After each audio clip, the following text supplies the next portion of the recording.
Hey friends, if you encounter the issue where the sharing tab is missing in the Windows folder properties box, then please watch this video. I will guide you through the resolution. Open registry editor in the Windows search bar and we will have to go to a path.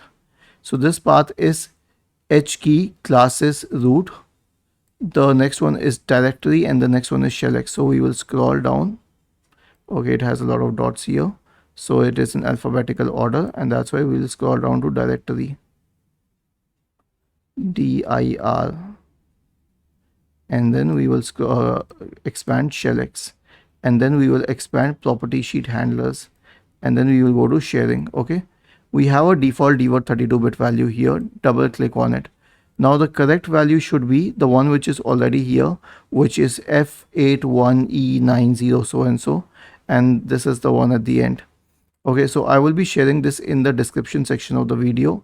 If it is incorrect, if it is not the same, all you need to do is replace it and then click on OK and to save the value and restart your computer. Was this helpful?